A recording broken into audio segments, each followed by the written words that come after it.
de 1959, date de son premier titre national, à 1972, date de son clap de fin pugilistique.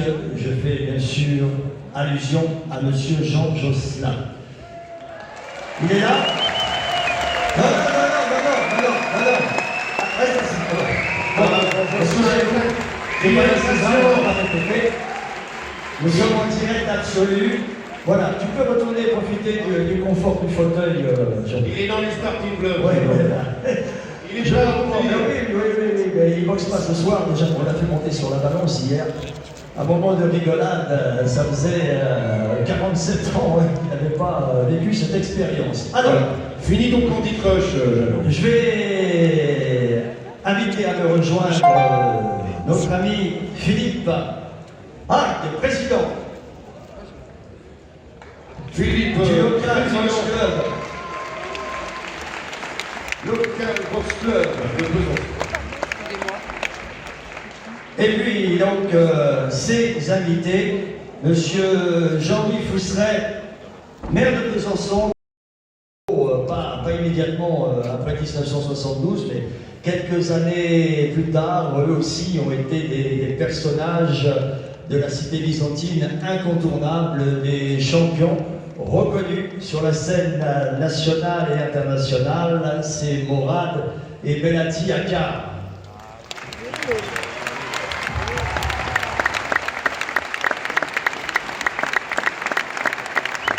Morad Akar, 48 combats, 40 victoires, 25 obtenus avant la limite. 7 fois champion de France de poids moyen, 2 fois champion d'Europe de la même catégorie et challenger mondial face au grand exécuteur Bernard Hopkins. Belati Akar, le frère cadet qui avait mal tourné, il avait commencé par les boxe pieds-points. Il a été auparavant un grand champion, notamment dans ce qu'on appelle la boxe américaine ou le full contact, discipline dans laquelle il a tout gagné. Et puis en boxe anglaise, il avait rattrapé le retard avec 19 combats livrés chez les professionnels pour 13 victoires, 4 fois champion de France des super moyens.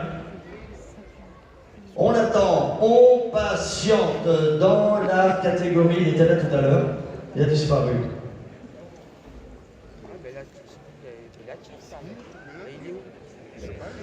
Dans la catégorie des super welter. Alors lui, ça a déjà été un des leaders de la grande équipe nationale de boxe amateur. Il a été rien que 4 fois champion de France senior élite, vice-champion olympique à Séoul en 88.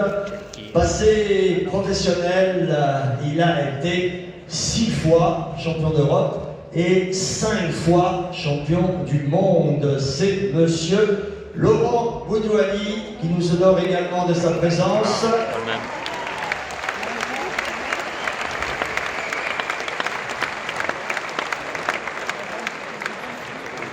Donc je suis dans les super welter, il est de l'autre côté. Lui aussi a été 2 fois champion de France de cette fabuleuse catégorie.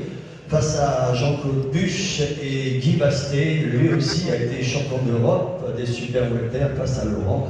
C'est Monsieur Bernard Azano, vous le connaissez, un patronyme qui va vous parler puisque c'est un Dijonnais.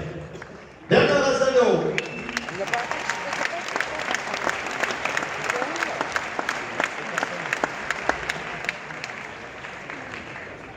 Toujours chez les super welter, c'est un Byzantin. 60 combats, 49 victoires, 46 obtenus avant la limite, 2 fois champion de France, 6 fois champion d'Europe, 2 fois challenger mondial et pas devant n'importe qui, Félix Trinidad et Santiago Samaniego, Monsieur Mamadou Dia. Ah oui,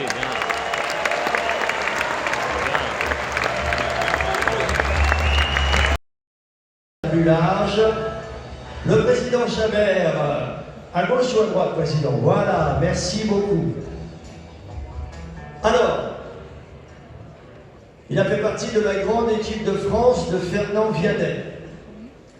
Il a été 2 fois champion national chez les amateurs, en 1959 et en 1960. En 1959, il a effectué la fermeture du fameux Veldiv de Grenelle, dans le 15e arrondissement de Paris.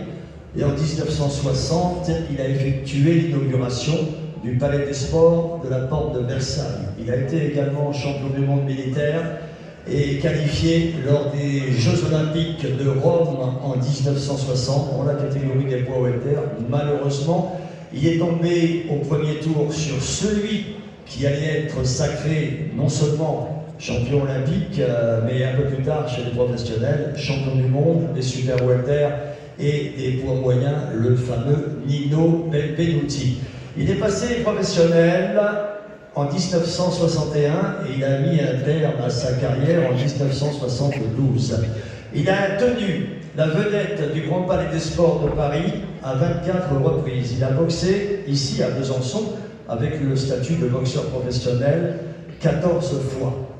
Au total, chez les professionnels, 89 combats, 66 victoires, 41 obtenues avant la limite, 16 défaites et 7 matchs nuls. Ça fait 715 rounds, 715 de reprises de boxe professionnelle, un ratio de victoires obtenues avant la limite de l'ordre de 46%.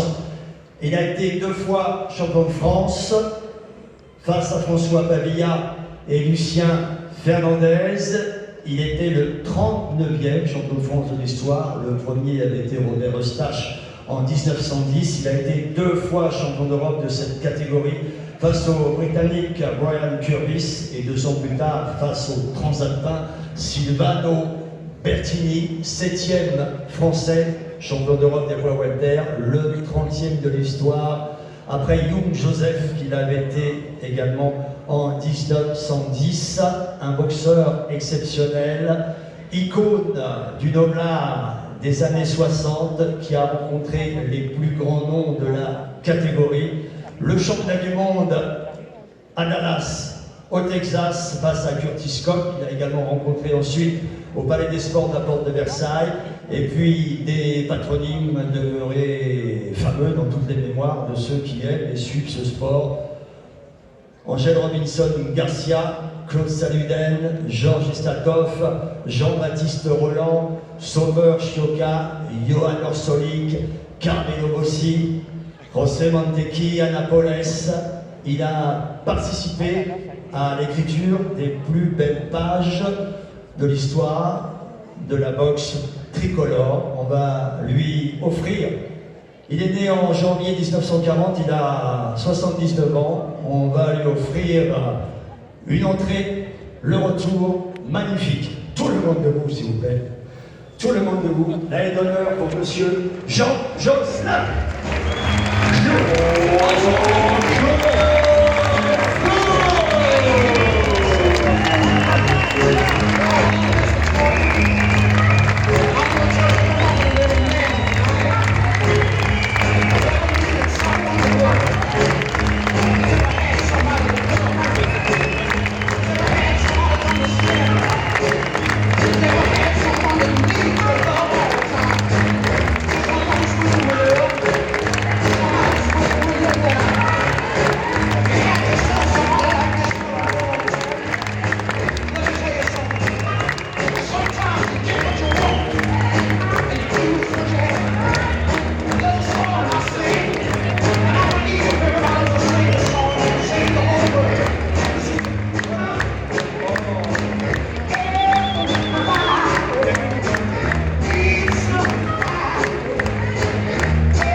Je vais passer la parole à monsieur le maire, indélébile. Les années passent, malheureusement, il n'a pas pu nous faire le plaisir d'être présent avec nous ce soir, mais il vous a adressé un message surprise. Découvrez, c'est sur l'écran, il s'adresse à vous, vous allez le reconnaître, vous envoyez comme vous voulez les amis. Jacques Bertrand.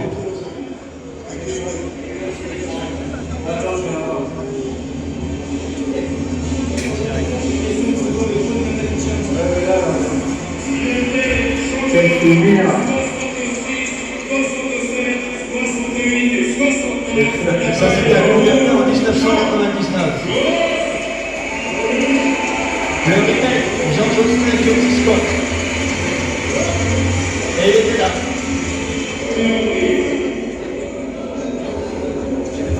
Dans le cadre de la 3e édition des Jubilés des anciennes noces.